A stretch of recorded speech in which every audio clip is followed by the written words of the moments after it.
e aplicativos. Hoje eu vou mostrar pra vocês quais são os aplicativos que estão salvando a nossa vida aqui no Japão. Se tudo estiver dando certo, eu estou gravando na tela do meu celular e eu espero que vocês estejam vendo o que está acontecendo agora. Primeiro aplicativo, Google Tradutor. O Google Tradutor tem sido o nosso amigo, parceiro em várias situações. Se você viu meu vídeo... Qual vídeo? Sobre como a gente está se comunicando aqui no Japão, eu falei um pouquinho sobre o Google Translate, que ele tem essa função de... Tcharam! Aqui, peraí.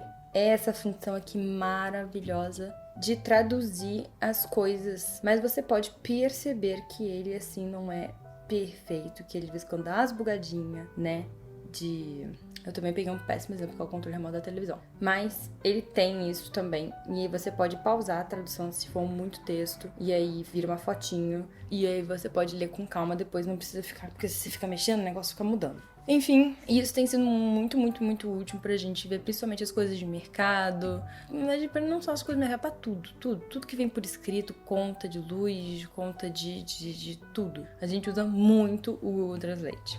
O Google Maps. O Google Maps, ele funciona razoavelmente bem em Tóquio, apesar que de vez em quando o GPS dele fica muito, muito louco, a bússola dele fica louca, mas ele é muito bom, principalmente se você quiser botar, tipo, por exemplo, você está aqui e você quer... Ele te dá muitas opções de linhas e te dá já direto o valor que você precisa. Eu fiz um vídeo sobre turismo, falando sobre os aplicativos e tudo mais que a gente usa aqui, que eu usei quando eu tava vindo a turismo. Porém, eu não sugeri o Google Maps porque quando a gente tá vindo a turismo, a gente usa um negócio chamado JR Pass, que o Google não consegue entender muito bem quais são as linhas JR, não é bom pra ir pra turismo. Mas se você tá morando e você tiver que pagar, né, a sua própria passagem, ele te dá essas opções. E como você pode ver, ele sempre bota em primeiro lugar a opção que vai levar menos tempo e mais barata. Isso é muito importante. Se você viu meu vídeo de custos, eu também falei sobre isso, né? Enfim, Google Maps é muito bom pra usar. E aí vamos para os outros apps que não são do Google. O primeiro deles, se você já viu meus vídeos sobre japonês, você sabe o que eu tô falando, você conhece esse aplicativo, que é o Takoboto. Que geralmente o que eu faço eu posso escrever a palavra tanto em inglês, quanto em japonês, se eu posso escrever, por exemplo, né, escrever normalmente, ou eu posso usar um teclado, né, copiar e colar também um kanji que ele vai entender. Como eu posso também escrever... a única coisa que você precisa saber é inglês. Ele também pode escrever em inglês. Como se fala chicken, frango. E aí você vai saber. Então ele é muito bom eu acho que ele é melhor assim do que o Google Translate, principalmente porque ele te dá os kanjis. Enfim, eu acho que ele é melhor pra essas coisas. Eu uso mais que o Diogo, por exemplo, porque, né, mais fácil de eu fazer também a tradução inversa às vezes. Próximo! Japan Transit Planner. Esse é legal também. Ele funciona mais ou menos que nem o Google, só que ele te dá outras coisas também, por exemplo, digitação. Ele é um aplicativo também só pra você tirar a dúvida, assim, se você não tá com certeza se o Google Maps tá te dando as coisas certinhas, ele já te dá a hora, ele já te dá o preço, ele te dá várias opções também.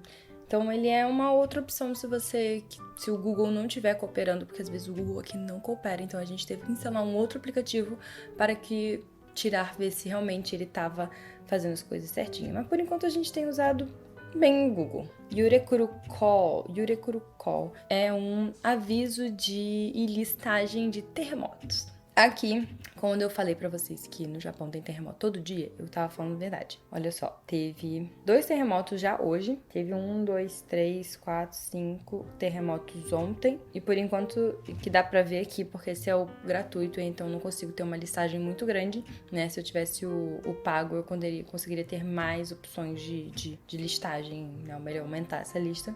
Mas, né, consigo ver que teve pelo menos mais 2. Então, todo dia tem um, aí você consegue ver aqui a intensidade 1, intensidade 3, intensidade 1, intensidade 3. Por exemplo, esse aqui que foi a intensidade 3, aí eu consigo ver o zoomzinho aqui, aonde que ele foi intensidade 3 O X é o epicentro dele e é onde que foi sentido. Então, em Chiba, que é até relativamente perto daqui, né, de Tóquio, as pessoas sentiram a intensidade 1.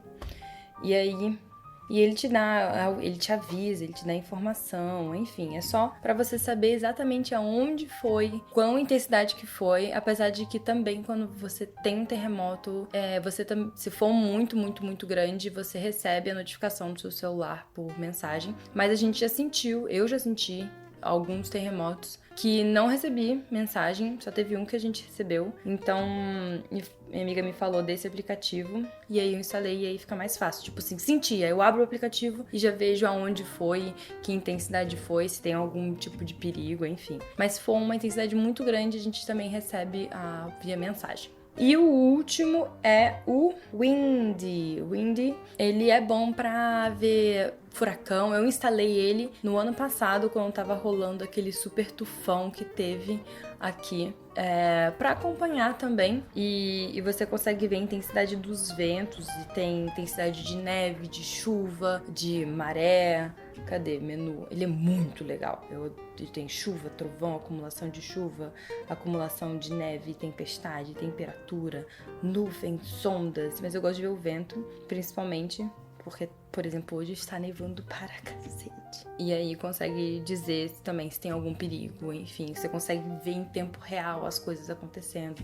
Ele tem um playzinho aqui que você vai acompanhando também temperatura. Ele é bem completo, assim, para meteorologia. Eu gosto de ver. E é isso, um vídeo curto, vídeo rápido, vídeo tranquilo pra dizer pra vocês quais são os aplicativos que estão salvando a nossa vida aqui, que sejam os aplicativos que a gente mais tá usando. Por enquanto são esses, principalmente o Google Translate. Ele é o principal. Os outros são extras, pra momentos, coisas. Mas o Translate é praticamente quase todo dia. Se a gente vai sair de casa, 100% de chance que a gente vai precisar usar ele. Então é isso. Eu espero que vocês tenham gostado. Não esqueçam de curtir, compartilhar, me seguir no Instagram, comentar aqui embaixo alguma dúvida, o que você estiver sentindo hoje, se você tá bem, se você não tá. Beba água, lave as mãos, escove os dentes, tome vitamina C e